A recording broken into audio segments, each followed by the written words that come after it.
Welcome to the GAVIN Fi Podcast, created and hosted by the GAVIN Financial Services PR team. GAVIN is a national brand communications agency that specializes in public relations and digital marketing for financial services clients. I'm Sophie Hannikin. I'm Marcos Ortega. Each episode, we collaborate with industry leaders, media professionals, and other interesting voices with unique perspectives to explore the crossroads between public relations and financial services. On today's episode, we are joined by Brett Bernstein, CEO and co-founder of XML Financial Group, based in Bethesda, Maryland.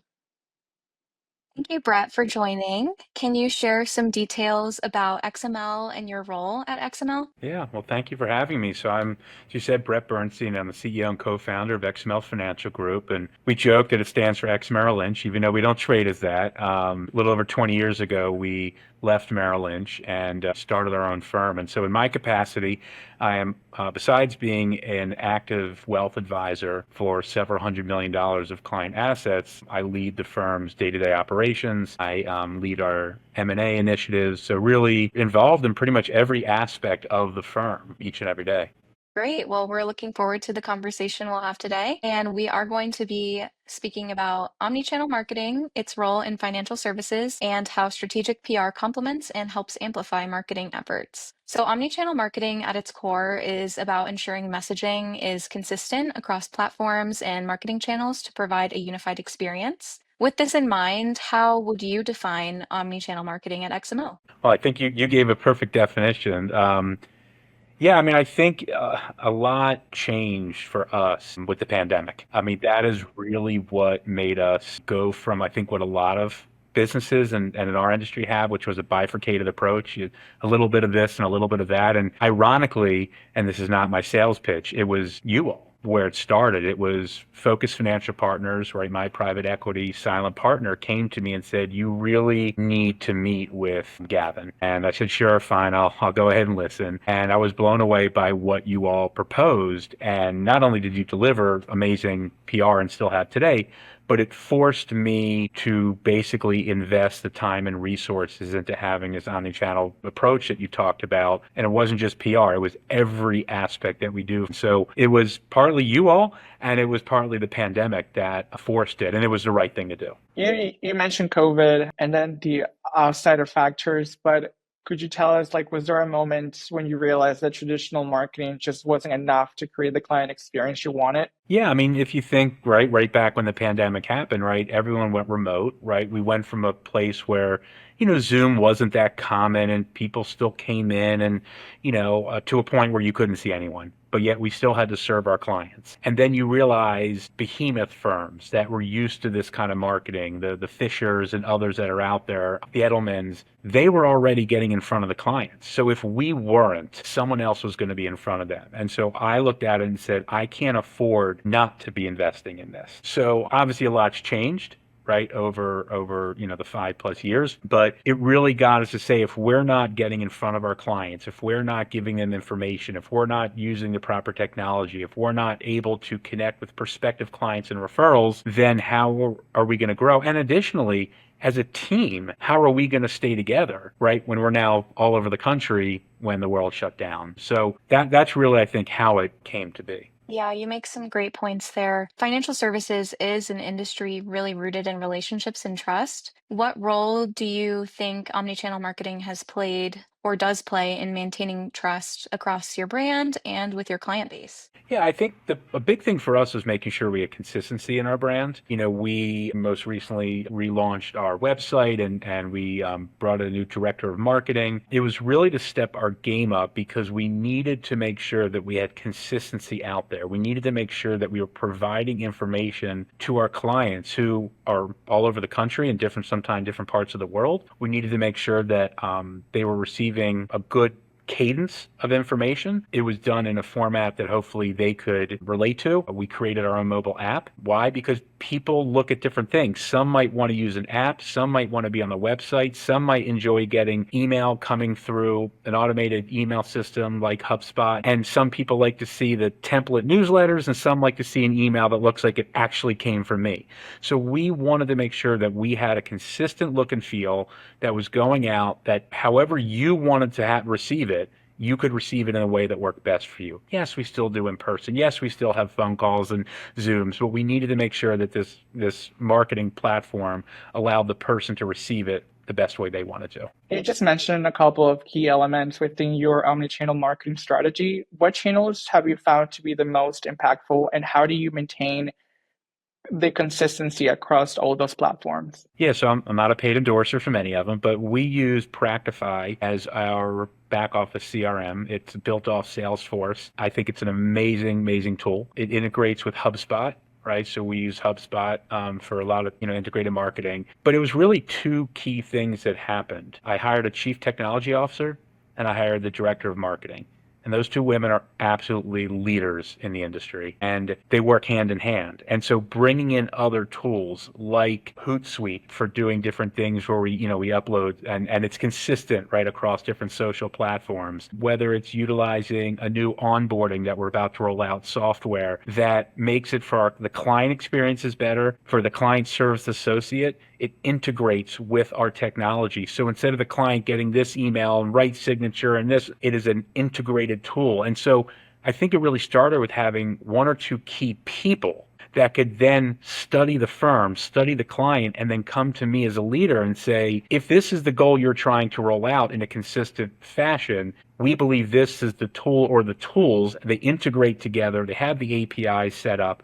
We know how to test them. Oh, and by the way, this is what it's going to cost you. So I think it's not just the software, but it's the people that understand it. I joke, I originally had plain old Salesforce and I call it my black hole of money because and I literally was just pouring money into the toilet because, it's a robust platform. And then there's a million consultants that are all millionaires from telling you how to do it. And so I could never get anywhere. And so I think having the right people who understood it to bring it together now allows us to continually roll out different software tools that integrate together. And that I think is what's made the biggest difference. And then with that in mind, how do you measure the effectiveness of that strategy, putting all of those tools together? That's a great question. Look, one is getting honest feedback from the team. It's getting feedback from clients, and prospective clients that come on board. How did you think this process went? Ooh, it was clumsy. Great. Well, do you mind telling us about it? I don't believe in creating committees just to create committees, but I do like to create little task force of different people in the firm,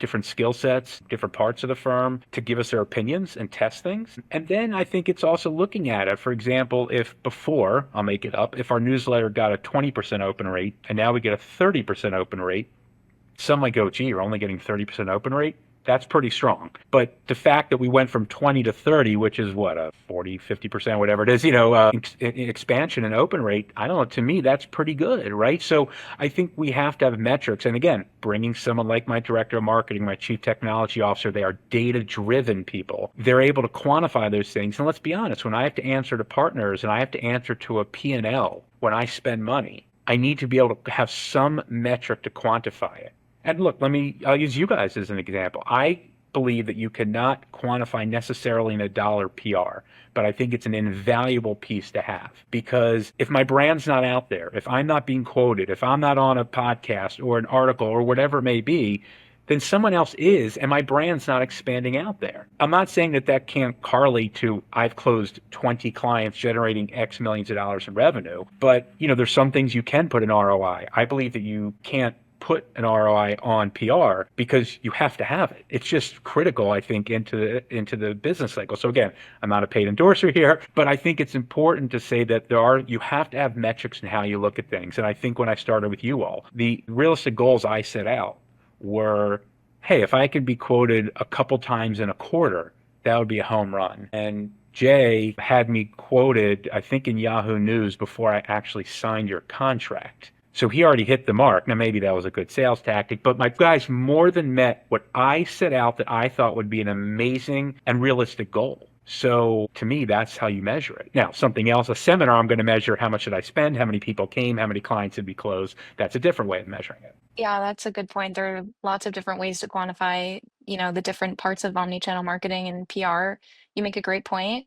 Depending on how you look at it, the ROI is different for each and every person. And you've touched a little bit on how PR has impacted your business over the last 5 years through your partnership with Gavin. But What kind of momentum or shifts have you noticed since you began a partnership with us? Yeah, it's funny. I mean, I think I turned down more. You guys bring me so many opportunities, which are amazing. I think that what I've noticed is the shift happens with trends that are going on in the marketplace, right? I mean, there's things I think just due to some of the initiatives that we have, right? You guys have given us some opportunities in the regulatory space, which is not something I ever would have thought about, but I actually have enjoyed that. There's many things I'll stay away from, as you all know. I don't like to get into individual investments or sensitive topics. I just think it can be challenging. Trends in AI, trends in crypto, right? There's trends and hot topics times of the year, right? Funding retirement accounts or tax planning. So I think there's just been more inquiry on things. And obviously the political landscape is one when there's an election and first 100 days that can charge people.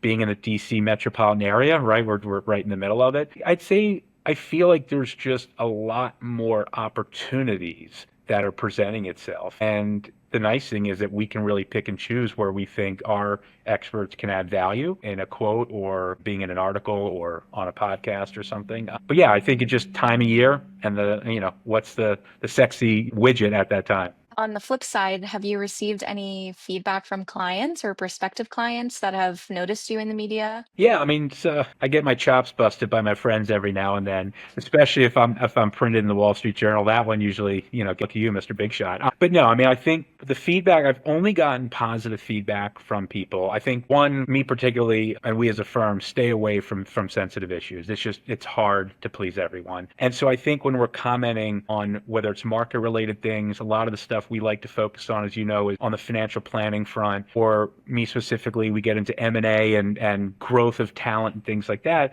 I think the biggest thing I've gotten from clients is they said, wow, we didn't realize you grew as much. And that actually made me feel good, because what that means is the client is not experiencing a different relation with their financial advisor, the client service associate. But you understand, when we started in the pandemic, okay, we were 500 million and we're nearly 4 billion today. And that's 4 firms that have come together. And so for me to have clients say to me, and I'm just talking the relationships I oversee, I didn't realize you're now 55 people. That makes me actually feel good. That means that we haven't changed the touch and how we interact with them. As you know, we've enhanced our cadence dramatically with some of the discussions we're having today, our PR, but the touch and feel that they have hasn't changed. So it's all been positive. Now, every now and then an advisor says, gee, I feel we're giving too much and my clients aren't used to it. And my response is, if we're not doing it, someone else is. So shame on you if you're not doing a monthly newsletter, if you're not sharing that this person had a baby, or, my daughter just graduated college and I put that in the newsletter. Like, you have to show the human element of things, because other people are doing it. And don't forget that people are trying to take your clients as much as, right, we would like to increase our family of clients that we have. And then looking ahead, where do you see opportunities to fine tune XML's marketing strategy across channels? I think like most, we're trying to increase our following and engagement. Obviously, we're not looking to buy and have bots do those things for us, right? Certainly, I could show you that I have 150,000 followers, but we all know half of it would be fake anyway. So we're trying to increase it by engagement. So to some, if you went from 10 to 20, they're like, that stinks. But if that's real people that actually are engaging, well, we doubled it. So we're really trying to increase our engagement. I think that's first and foremost. We're continually wanting to have our brand and awareness out there, because we do so much, right? Whether it's how we manage our clients, we have many people that are involved in the community. And I don't expect to be thought of in the same realm of Fidelity or Vanguard, right? The behemoths out there. But in the markets that we're in, someone should say, I know that name. I've seen it. I've heard of it. I know someone who works with them. That's the goal that I'm trying to make sure that we get to. So really increase that footprint in the markets naturally that are around where we have offices, or if people are remote, where they live in the communities that they serve. Great. Well, thank you so much for joining us today. How can our listeners get in touch with you? Yeah, no, thank you. They can always find us at xmlfg.com. You can find everything about our firm. You can connect with me directly, and I'm always happy to share any insights I can from the business front, or anyone who's just learning to learn more about what we can do for helping them with their finances. Thank you. Thank you for having me. Be sure to sign up for our quarterly GAVIN Fi newsletter at evolving-influence.com/GAVIN Fi for more insights, curated stories, and agency resources to help you explore the latest marketing strategies and industry trends. For more episodes of the GAVIN Fi podcast, visit our YouTube channel, Gavin Advertising York. To get in touch with us, email us at gavinfi@gavinadv.com. Thanks for listening to the GAVIN Fi podcast. New episodes drop every quarter, so stay tuned for the next one.